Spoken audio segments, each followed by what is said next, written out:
quedé discutiendo todavía esta parte de si todo el tema es de Netanyahu, porque pues estás lidiando con un grupo terrorista como Hamas, y eso no es menor, eso no es menor. Querido Andrés Oppenheimer, periodista, gracias por estar aquí, bienvenido Andrés, es un privilegio trabajar juntos, ser compañeros de trabajo de estos análisis y de esta realidad y de estas noticias que dan vuelta al mundo entero. Eh, Negociar o intentar negociar con un grupo terrorista, pues sí, hay parte de Netanyahu, pero también que le suelten a los rehenes, ¿no? Así es, Fernanda. Bueno, no había venido preparado hoy para hablar de este tema, pero sí, por supuesto. O sea, no hay duda, Fernanda, de que Netanyahu tiene parte de la culpa en no querer aceptar una solución de dos estados para dos pueblos, en no apurar un acuerdo para solucionar esta guerra horrible. Pero, Fernanda, o sea, acá todo se resolvería en un día si jamás liberara a los 50, creo que son, rehenes que todavía permanecen vivos, que no han degollado, que no han torturado, que no han matado, después de ese ataque horrible del 7 de octubre, en que secuestraron a 1.200 personas, incluyendo estos 250 jóvenes que estaban en un concierto de rock. Eso es una barbaridad como no se había visto desde la Segunda Guerra Mundial. De manera que yo me sumo a las críticas contra Netanyahu, pero Fernanda, no nos engañemos. Acá el ataque, todo esto fue iniciado por Hamas. Y Hamas es un grupo terrorista que tiene rehenes en su poder. Y si Hamas liberara esos rehenes, y si Hamas reconociera el derecho de Israel de existir, como las Naciones Unidas lo reconoció hace ya, ¿cuánto? Desde 1948, 1949, esto se acaba en un día. Netanyahu no tendría ninguna excusa como para seguir retrasando esto. En fin, sí, yo también creo, libera a los rehenes, ¿no? Además, en qué condiciones los has liberado y además en qué condiciones no lograron sobrevivir algunos. O sea, también jamás ha demostrado que sigue montado en su macho y que no los quiere liberar y quedan más de 80, 70 por ahí. Es una locura lo que todavía está sucediendo en aquel lugar del mundo.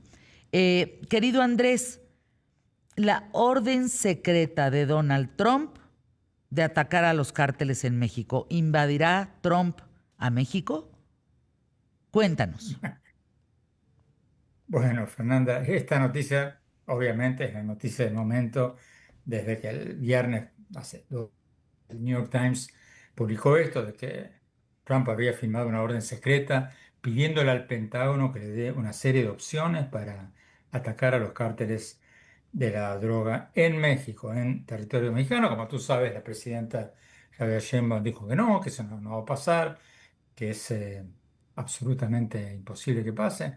Bueno, a tu pregunta, para mí, Fernanda, esta fue una filtración de la Casa Blanca a New York Times para presionar a México a que acepte un ataque conjunto o disfrazado de conjunto, ¿no? Que lo hagan los americanos, esto pensándolo como pienso que lo pensaría alguien en la Casa Blanca, y que México puede decir que no fue sorprendido por esto, que fue una acción conjunta, de común acuerdo entre ambos países. Y me pregunto si eso ocurre, si sería beneficioso o contraproducente. O sea, yo he hablado con varios expertos en seguridad nacional, inclusive Fernanda, John Bolton, el ex secretario asesor nacional de seguridad de Trump, me dijo en una reciente entrevista, la pueden ver en mi canal de YouTube, en Oppenheimer Presenta en YouTube, que eso sería contraproducente porque haría los cárteles más populares en México. Si Trump atacara a México, veríamos más narcocorridos, veríamos más gente en ciertos lugares de México, por ejemplo, glorificando a los narcos como defensores de la patria. Eh, y a su vez, el gobierno de México podría estar bajo presión para detener, pausar todo tipo de cooperación en la lucha contra las drogas o en el control de la frontera, controles migratorios, porque la presión sería tal, la reacción nacionalista sería tal que quizás podría haber un empeoramiento terrible en las relaciones entre ambos países. Si yo tuviera que apostar, Fernanda, yo diría que a corto plazo no va a pasar nada. No va a haber ninguna invasión, que esto es un esfuerzo un intento del gobierno de Trump de presionar al gobierno de México para que acepte un acuerdo conjunto para atacar a los cárteles de México.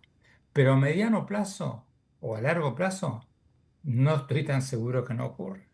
Porque el propio Bolton, el propio asesor de seguridad, ex asesor de seguridad nacional de, de Trump, y esto no es un asesor cualquiera, Fernanda, es él. O sea, en Estados Unidos hay un puesto que es el asesor nacional de seguridad, una persona, y este era la persona. Este hombre conoce la forma de pensar de Trump mejor que muchos. Y él me decía que a él no le extrañaría que Trump llegue a hacer eso. Y a mí tampoco, Fernanda, porque Trump es un maestro de la distracción, un maestro de tratar de tapar la mala noticia de ayer con un anuncio o una acción espectacular de hoy que haga que todo el mundo se olvide de la noticia de ayer. Y si las cosas se le ponen feas en Estados Unidos, si la economía se cae, si los aranceles hacen subir la inflación enormemente, como muchos tememos, o si recrudece el escándalo del financista Jeff Epstein, o lo que sea, si pasa eso, bueno, va a haber pocas distracciones tan efectivas y espectaculares como lanzar un ataque militar a los cárteles en México. Aquí caben muchísimas preguntas, Andrés Oppenheimer. ¿Por qué México o qué sector de México reaccionaría favorablemente si entra a acabar a los cárteles denominados como terroristas, como lo haría con cualquier otro país y sobre todo vecino que represente terrorismo para él y que sea pues un foco rojo? ¿Qué sector de México estaría aplaudiendo a Donald Trump y qué otro estaría haciendo más narcocorridos y más mal, por decirlo así, a este país? Yo veo difícil, Fernanda, que algún sector abiertamente aplauda una invasión extranjera, pero tampoco creo que exista, que vaya a existir una invasión extranjera, porque si ocurre, la van a disfrazar.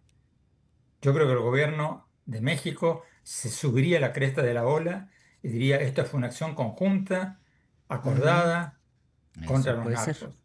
Eso puede ser. O sea, ahora, si no fuera así, si, como decía recién, para distraer la atención de algún otro tema que le vaya mal en Estados Unidos, se larga solo, ahí sí el gobierno de México estaría en aprietos, porque ahí sí no podría decir que esto fue algo acordado. Y ahí sí yo creo que había un gran clamor de muchos sectores de México diciendo, o sea, no podemos aceptar que nos invadan. No estamos en el siglo XIX. Justamente un poco como quedó el gobierno de México con la extradición o el secuestro o el del Mayo Zambada, ¿no? Sí. O sea, yo creo que si llega a ocurrir esa invasión, entre comillas, el gobierno de México, la presidenta va a decir, va a aplaudir y va a decir, esto fue acordado entre ambos. Ahora, ¿qué pasa si Trump dice que no? ¿Qué pasa si Trump dice que esto no fue acordado?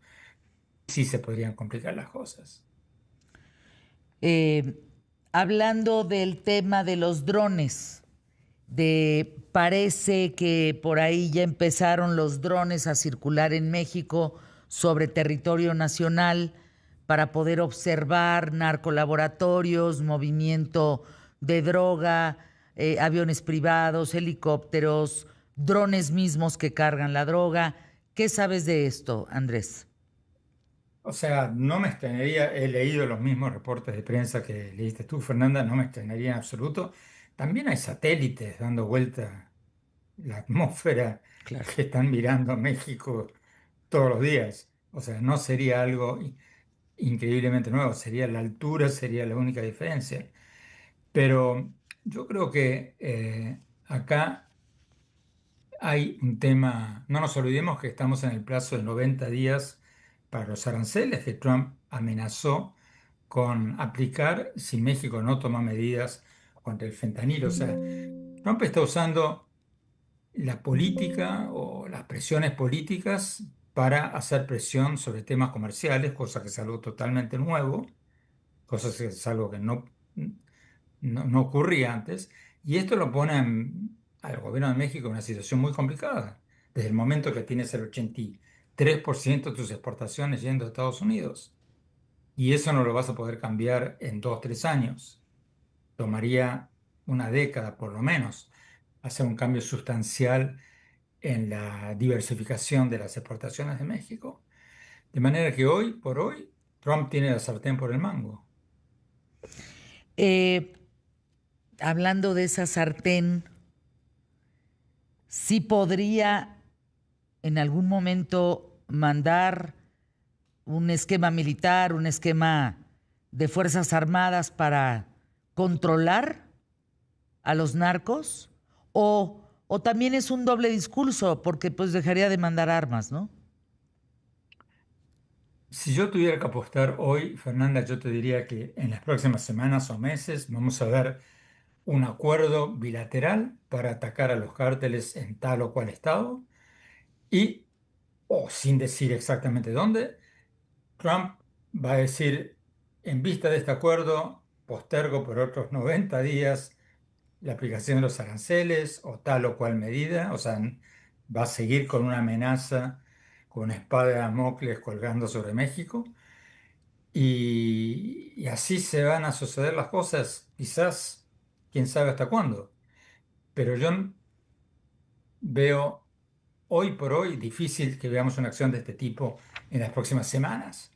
Pero repito lo que dije antes, Fernando, si la economía empeora y Trump necesita una distracción, Lo hará. esta podría ser la distracción ideal Fuerte para él. abrazo, fuerte abrazo, querido Andrés Oppenheimer. Cuando vengas a México, avísame para poderte cobijar, consentirte, invitarte a comer, platicar de toda la información que tenemos y demás.